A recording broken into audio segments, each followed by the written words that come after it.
आजकाल सिलेबस खूप अवघड होत चालला, म्हणून प्रत्येक विद्यार्थ्याला योग्य गायडन्स आणि कोचिंग क्लासची गरज आहे. म्हणूनच आज मी आलो इचलकरंजीतील 44 वर्षापासून पालक आणि विद्यार्थ्यांची पहिली पसंती असलेला क्लास म्हणजेच कोहिनूर क्लास यांच्याकडे. या ठिकाणी नर्सरी पासून ते 12वी पर्यंतचे शिक्षण दिले जाते. अनुभवी शिक्षक आणि पर्सनल अटेन्शन, प्रत्येक विद्यार्थ्याला प्रॉपर गायडन्स, हेच आहे या क्लासचे वैशिष्ट्य. आणि इथे सध्या ऑफर्स देखील सुरू आहे. 10वीच्या विद्यार्थ्यांची फी 16,000 ऐवजी फक्त 12,000 रुपये ठेवण्यात आली आहे, तर 9वीच्या विद्यार्थ्यांची फी 13,000 ऐवजी फक्त 9,000 ठेवण्यात आली. आणि इतर सर्व वर्गावरही भरघोस अशी सवलत मिळणार आहे. चला तर आता ऐकूया या क्लास मधील विद्यार्थ्यांचे मत. या क्लासमध्ये सर्व प्रकारच्या प्रश्नांची तयारी अतिशय चांगल्या पद्धतीने करून घेतली जाते. इथं होणाऱ्या टेस्ट आपल्या मार्क्सचा ग्राफ वाढवण्यास मदत करतात. या क्लास जॉईन केल्यापासून माझ्या मार्क्समध्ये खूप प्रोग्रेस झाले आहे. या मुलांची तर ऍडमिशन पक्क झाले. मग तुम्ही कधी घेता? कोहिनूर क्लासेस, नदीवेस नाका, गाव भाग, इचलकरंजी. नमस्कार, मी सद्दाम सिंग मुल्ला. आपण पाहतात SM नेटवर्क पुस्तक पीपल मराठी. चला तर पाहूया आजची ठळक घडामोडी. सुनील जावळे त्यांच्यावर खोटा गुन्हा दाखल झाला असून पोलीस प्रशासनाने योग्य तपास करून न्याय द्यावा.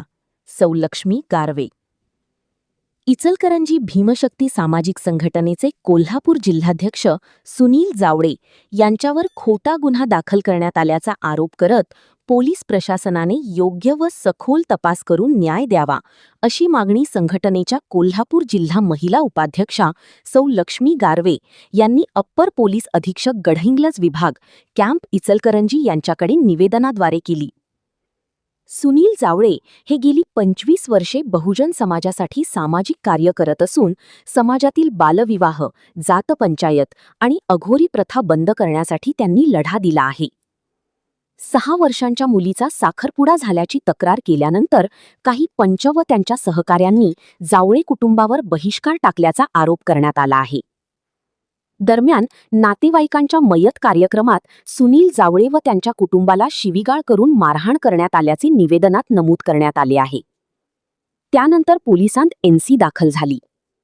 मात्र नंतर काही महिलांना एकत्र करून पोलिसांवर दबाव टाकत खोटा गुन्हा दाखल केल्याचा आरोप संघटनेने केला आहे.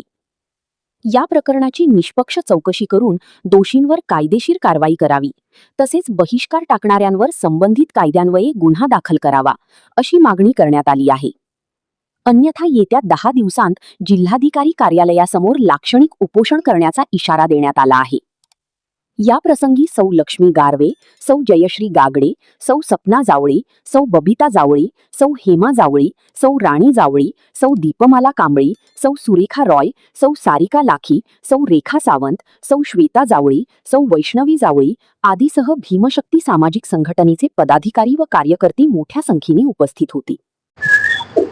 जर सुनील जावळे साहेबांच्यावर त्यांचे पंच लोक व गुरव लोक काही खोटं नाटक करत असतील तर त्याची शहानिशा करून आणि त्यांच्यावर बहिष्काराचा गुन्हा दाखल करायला पाहिजे, एवढीच आमची विनंती आहे. मी सौ लक्ष्मी दीपक गारवे.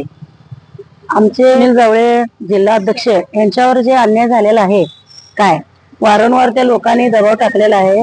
लहान लहान पोरींची त्यांनी लग्न करतापैकी त्यांनी आडवायला गेल्यावर त्यांचा परिवार पूर्ण बहिष्कार केलेला आहे. मोतमातीला यायचं नाही, लग्नाला यायचं नाही असं करून त्यांच्या दमदाटी त्यांच्या फॅमिलीवर पूर्ण अन्याय झालेला आहे. आमच्या सुनील जावळे साहेबांना नाही मिळाला तर आम्ही रोडवर उतरणार. आम्ही काय बसणार नाही. आमची महिला आम्ही निश्चित करणार.